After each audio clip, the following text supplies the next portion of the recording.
Pour réaliser une application web vraiment dynamique, nous allons systématiquement avoir recours à des formulaires. Les formulaires sont des éléments dans les pages web dans lesquels nos visiteurs peuvent rentrer des informations, comme leur nom, leur prénom, leur login, leur mot de passe, etc. Comment faire en J2E pour récupérer et traiter ces informations? C'est une connaissance indispensable pour tout développeur J2E. Dans ce chapitre, nous allons apprendre à traiter des formulaires avec J2E. Vous vous souvenez peut-être que nos servlettes contiennent deux méthodes, doGet et doPost. Et jusqu'ici, nous avons essentiellement utilisé doGet, où nous avions fait quelques traitements, et nous avons décidé d'afficher une JSP. Et bien dans ce chapitre, nous allons utiliser en particulier la méthode doPost pour récupérer les informations postées par le formulaire. Alors, avant de commencer, j'aimerais que nous écrivions ce formulaire dans notre JSP pour pouvoir ensuite le traiter. Rendons-nous dans bonjour.jsp et commençons à saisir un formulaire très simple qui va demander de saisir par exemple son nom. Pour écrire un formulaire en HTML, on utilise la balise form avec l'attribut méthode qui peut prendre deux valeurs, get ou post, ce sont les méthodes d'envoi du formulaire. Get est plus limité en données et ça transitera par l'URL, tandis que post est moins limité et ça ne transite pas par l'URL. Donc en général, les formulaires sont écrits avec la méthode post, et c'est ce qui signifie derrière que ce sera la méthode doPost qui sera appelée. Ensuite, l'attribut action, nous devons indiquer l'URL de la page que nous voulons appeler après avoir soumis le formulaire. Donc ici, on va choisir d'appeler la même page, la page bonjour. Donc ce sera la page bonjour avec la méthode post, ce qui signifie qu'on arrivera sur la servlette qui correspond à l'URL bonjour dans la méthode doPost. Et à l'intérieur de cette balise de formulaire, eh bien, on peut écrire autant de champs HTML que l'on veut. Ça, je ne vais pas vous les détailler ici, hein. Il faut connaître HTML ou retourner voir mon cours de HTML. Mais pour faire simple et pour faire des tests, je vous propose d'écrire tout simplement un input type égale texte, id égale nom, on va dire qu'on va saisir son nom ici, name égale nom, voilà, ce qui permettra déjà de saisir le champ, et on va peut-être faire un petit libellé pour expliquer de quoi il s'agit. Label for égale nom, ça veut dire que ce label, ce libellé va se rapporter au champ d'id nom, et on va indiquer le nom sous forme de libellé. Il ne nous reste plus qu'à ajouter l'indispensable bouton d'envoi, input type égale submit, et a priori on sera paré pour lancer ce code et déjà voir ce qu'il affiche. Donc on va exécuter notre servlette sur la méthode doGet qui va afficher le formulaire bonjour.jsp, et quand on enverra le formulaire, on l'enverra avec la méthode post, puisqu'on a défini méthode égale post, sur la même adresse, bonjour. Donc là, ce sera la méthode doPost de notre servlette qui sera appelée. Pour l'instant, elle ne fait rien, donc ça ne devrait rien afficher dans ce cas-là. J'exécute la page, je vois qu'elle affiche un formulaire, nom, on peut saisir son nom, je mets Mathieu, je clique sur envoyer, et là, page blanche, puisqu'on arrive sur doPost qui pour l'instant ne fait rien. Pour récupérer cette information dans la méthode doPost, on va la remplir en allant dans la servlette, méthode doPost, et on va récupérer le nom en écrivant string nom égale request.getParameter, et on va mettre en paramètre le nom du champ, en l'occurrence le champ s'appelle nom, c'est l'attribut name que nous avons défini ici, name égale nom, voilà. On récupère du coup le nom, et puis eh bien, on peut faire ce qu'on veut avec, on pourrait l'enregistrer, on pourrait l'analyser, on pourrait le torturer dans tous les sens. Moi je vais me contenter de le renvoyer à la servlette pour qu'elle affiche le nom de l'utilisateur. C'est très simple, request.setAttribute, nom, et je lui envoie le nom que je viens de récupérer. Et ensuite, eh bien ensuite, on va pouvoir directement renvoyer la JSP. Donc je vais récupérer cette ligne-là et la copier-coller ici. Voilà. Je vais forwarder à la JSP le nom, tout simplement. Il ne me reste plus qu'à afficher le nom s'il est présent dans les paramètres. Donc pour faire ça, je vais dans bonjour.jsp et je vais écrire une petite condition. Si j'ai reçu le nom, j'affiche bonjour, vous vous appelez le nom. Sinon, je n'affiche rien. Donc la première fois, le formulaire va s'afficher tout seul et la deuxième fois, il va s'afficher avec le message. Alors pour ça, on va utiliser la JSTL. c2.if test égale $, j'ouvre les accolades not empty, non, ça veut dire si le nom n'est pas vide, alors je vais ouvrir un paragraphe et je vais faire un c.out value égale bonjour, vous vous appelez $non, comme ceci. Je ferme mon paragraphe et je ferme mon if. Et voilà. Maintenant, je peux me rendre sur la page et je peux aller directement écrire mon nom, Mathieu, j'envoie et ça affiche bonjour, vous vous appelez Mathieu. Qu'est-ce qui s'est passé? Eh bien, la première fois, nous sommes tombés sur la méthode doGet, donc seul le formulaire s'est affiché. Le if n'était pas vrai, donc du coup, on n'a pas affiché le paragraphe au début. Ensuite, on a envoyé le nom a été récupéré dans la méthode doPost, a été renvoyé sous forme de paramètre, ici, à bonjour.jsp. Bonjour.jsp possédait un nom qui n'était pas vide, donc elle a affiché le c2.out, bonjour, vous vous appelez $nom qui était remplacé ici par Mathieu. Pour l'instant, nous venons de voir un formulaire vraiment très basique, mais en général, il y aura plusieurs champs et il y aura des traitements à faire, par exemple des calculs. Si vous faites un formulaire de connexion, il faudra vérifier si la personne est bien autorisée à se connecter. En général, c'est là que ça commence à devenir un petit peu compliqué, parce que vous allez avoir tendance à faire vos calculs dans la servlette, par exemple dans la méthode doPost. Or, ce n'est pas là qu'il faut le faire, c'est dans le modèle, donc dans des objets Java. Pour vous montrer un peu le principe et pour vous aiguiller un peu sur le principe, je vais justement vous montrer comment on fait un micro-formulaire de connexion. Ça va vous permettre de bien comprendre comment faire vos prochains formulaires. Alors allons-y.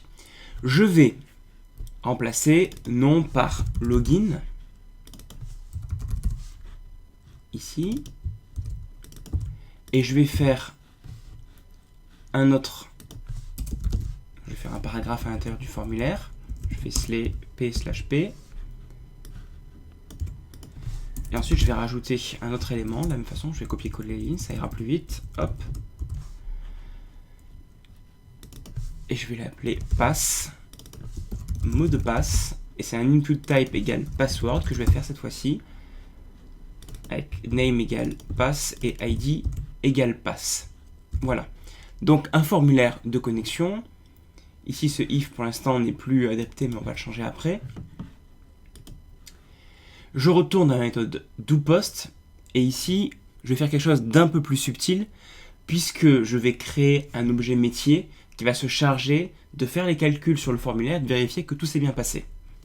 Pour faire ça, on va créer donc un objet Java, en faisant un clic droit sur src, new class. On va l'appeler connection form.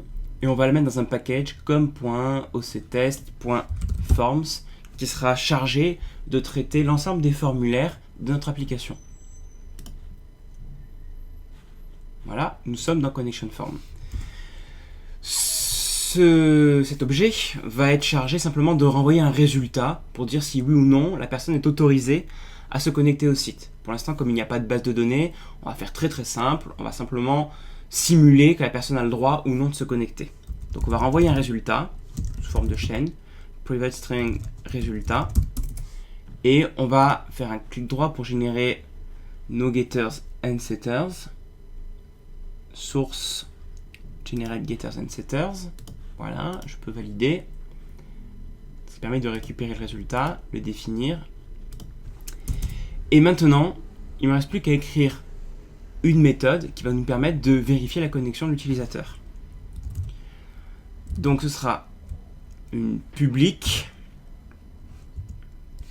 void vérifier identifiant qui va prendre en paramètre. Alors qu'est-ce qu'elle va prendre en paramètre? Elle va prendre en paramètre l'ensemble de la requête, ce qui nous permettra de récupérer l'ensemble des champs qui ont été soumis.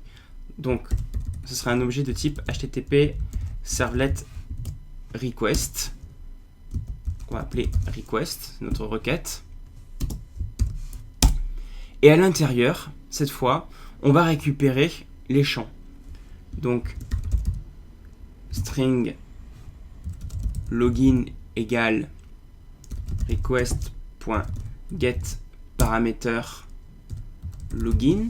Ça, on l'avait fait avant dans notre servlet, mais c'est une mauvaise pratique en MVC, je vous le disais, justement parce que là, on traite vraiment les données, et le traitement des données, normalement, doit se faire dans un objet métier.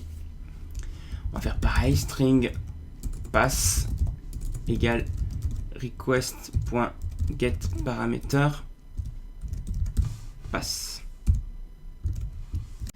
Pour indiquer si la personne a réussi à se loguer, on va faire un test très simple. On va regarder le mot de passe, on va vérifier si c'est le login suivi de 1, 2, 3. C'est vraiment une sécurité ultra basique, ultra mauvaise, mais elle suffira pour cet exemple. Donc on va faire un if.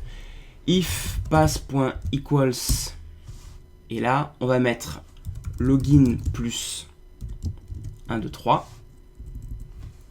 Alors là ça veut dire que la personne a réussi à se connecter.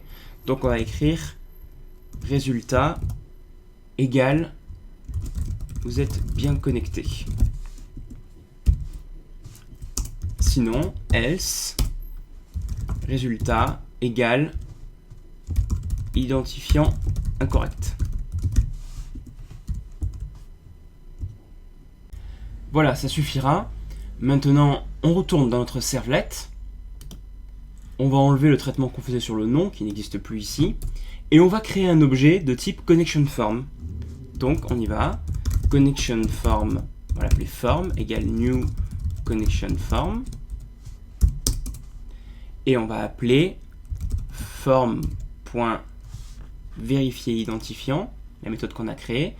Et on va lui transmettre la requête, request, justement. La requête qu'on a récupérée dans doPost, on la transmet telle quelle à la méthode vérifier identifiant qui pourra du coup récupérer le login et le mot de passe. Une fois que c'est fait, normalement, notre objet form contient un résultat. En fait, ce qu'on va faire, c'est pas renvoyer uniquement le résultat, on va renvoyer l'objet form en entier, notre objet complet. Donc, on va faire request.setAttribute, on va l'appeler form, et on va renvoyer notre objet form au complet. Pour l'instant, il ne contient que l'attribut résultat, mais si demain il se met à évoluer, qu'il y a de nouveaux attributs à aller modifier, à aller lire, eh bien, on sera capable de le faire. Voilà, donc ensuite, je renvoie tout ça à bonjour.jsp. Il ne me reste plus qu'à aller dans bonjour.jsp et afficher un message différent selon si la connexion a réussi ou non. Donc là, je vais faire le même test. If test égale notEmpty form.résultat. Donc j'accède directement au résultat du formulaire. Et dans ce cas-là, je vais afficher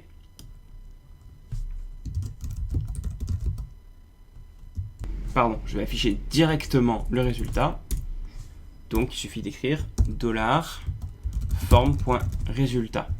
Qu'est-ce que ça signifie? Si le résultat n'est pas vide dans l'objet form, eh bien on affiche le résultat qui affichera connecté ou non connecté. Allez, testons tout ça. On exécute. On nous affiche un formulaire avec login et mot de passe. Donc si je mets dans le login Matteo, et dans le mot de passe, je mets n'importe quoi, CKWX, bref, ça sera un faux mot de passe. Je clique sur envoyer, et là, on me retourne identifiant incorrect. Si j'écris le bon mot de passe, donc ça devrait faire login Matteo, mot de passe, j'écris Matteo 1, 2, 3, comme on a dit que c'était la règle pour faire un bon mot de passe. Je clique sur envoyer, et là, ça m'affiche vous êtes bien connecté. Qu'est-ce qu'il faut retenir? Eh bien ici que notre JSP, c'est bien la vue, et elle se contente d'afficher des messages, de générer le formulaire. Notre contrôleur ici joue bien son rôle de contrôleur, d'aiguilleur en fait. Il est là simplement pour récupérer la requête, transmettre les informations à un objet métier, ici le formulaire qui lui va faire des calculs, et renvoyer le résultat ici à la vue, notre JSP. Et l'objet métier, c'est là que les choses un peu plus longues, un peu plus complexes se passent. Là, ici, c'est un objet qu'on a appelé connection form qui est chargé de traiter le formulaire, qui récupère la requête, qui récupère le login, le mot de passe, qui vérifie si on est bien connecté et qui stocke un résultat qui lui sera lu directement par la vue, par notre JSP, dans form.résultat.